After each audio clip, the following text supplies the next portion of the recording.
Tensions remain high in the Middle East following further Israeli strikes on southern Lebanon and the occupied West Bank overnight. This large explosion was seen near Beirut's international airport, which borders the suburb of Dahieh, a Hezbollah stronghold, which has been a continuing target for Israeli attacks. Reports citing Israeli officials said a key target had been Hashem Safieddine, Hezbollah presumed leader-in-waiting and cousin of its late chief Hassan Nasrallah. The Lebanese health ministry has said that 37 people have died in airstrikes in the capital and in southern Lebanon. Elsewhere in the occupied West Bank, the Israeli military says it's killed a senior Hamas figure following a strike on a refugee camp in the city of Tel Aviv. Palestinian health officials say at least 18 people were killed in the strike on a cafe. Our Middle East correspondent Ugo Bassa sent this report from Beirut. Another night in Beirut and more Israeli airstrikes. War returns to this city, and this attack came with no warning. We went to inspect the damage. A residential building near the Lebanese parliament. Beirut appears increasingly under threat. This is where an emergency response group linked to Hezbollah operated. Now gone. They were just emergency service workers. This is the truth. We only saw them helping people out, says Mustafa, who lives on the 10th floor of the building hit. The damage in this building gives you a sense of the power of this attack, and they've been cleaning up the rubble here, but we can still see some surgical masks and gloves and bandages as well, and you can probably hear the sound of drones flying overhead. This is a densely populated district here in central Beirut.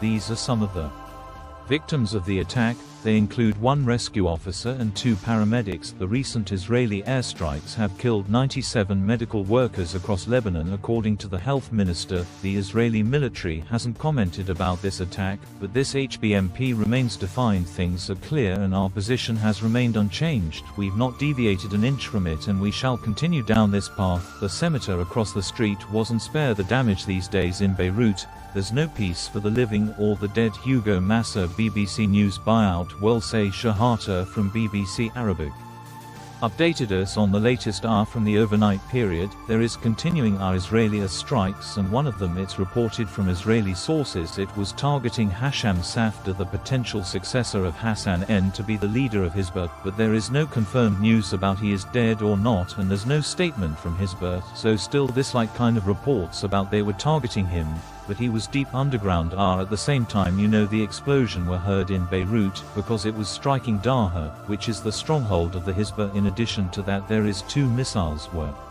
launched at Al-Masa, a border crossing area between Syria and Lebanon, because Israel accusing of smuggling weapons from Syria to Lebanon, but the Lebanese authorities said all borders are controlled, so they're denying this happening. So Israeli working very hard on this front in order to push Hezbollah on the ground further and to try to dry the source of weapons after it. According to the Israeli authorities, what do we know about those supply chains of arms trying to get into Lebanon for Hezbollah? There they supplied overground, underground. How do they get to the group? You know, there is many ways. For the sons to come, mainly came from Iran, but after what happened between Iran and Israel, and one of the aeroplanes was stopped to land in Beirut few days ago because Israeli said that it has some weapons and some personnel on the air, and even its civilian airplane there is also coming because there is a strong presence of in Syria was helping other President of Syria Bashar Assad to fight the extremist and the revolt against him in Syria. So there is many sources coming from they through the Red Sea. So there is many sources for Zans coming to, but still they have according to our military statistics, have 150,000 missiles and drones, which is is very strong thing to face, and still the Israeli city is still a strong enemy. It's not, the war is not over yet, so there is still Hezbollah, and one of the evidence of that 8 Israeli soldiers were killed yesterday because according to Israeli military after the clashes on the ground, so that the fight is fierce between them, and I think the ground operation will be faced by a strong opposition. As the deputy leader of Hezbollah Qassem said, will be ready for any clashes with Israeli on the ground, and that was Shahata there. Well, earlier I spoke to Dr. Simon Frankel-Pratt, a senior lecturer in political science at the University of Melbourne, and I asked for his assessment of Israel's current strategy around the key border area. Israel seems to be trying to escalate things in order to conclude the matter, since the other possible conclusion, a hostage deal in a ceasefire in Gaza, is clearly not forthcoming.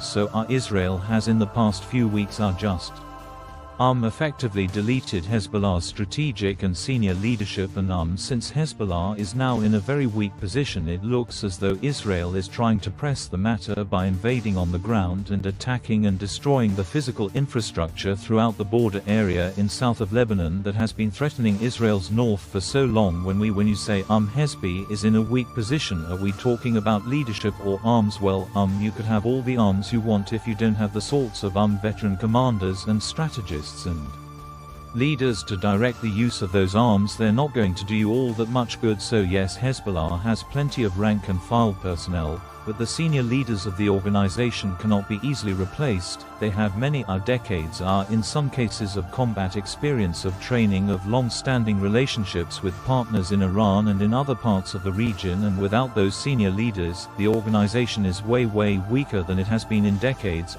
We'll get to energy and oil in a moment in that current strategy. First off, a question I put to my colleague, and that was the supply of arms to Hezbollah. What do we know about the supply routes in which those arms actually get into Lebanon? So I would say that the main supply route continues to be via Syria, and for years now will occasionally bomb armed shipments that travel from Iran through Syria and into Lebanon into the hands of Hezbollah. I think that their stockpiles are pretty extensive at this point, so even if those arms delivery routes close down for the time being, Hezbollah has physically what it needs to harass or threaten the entirety of Israel, certainly the center.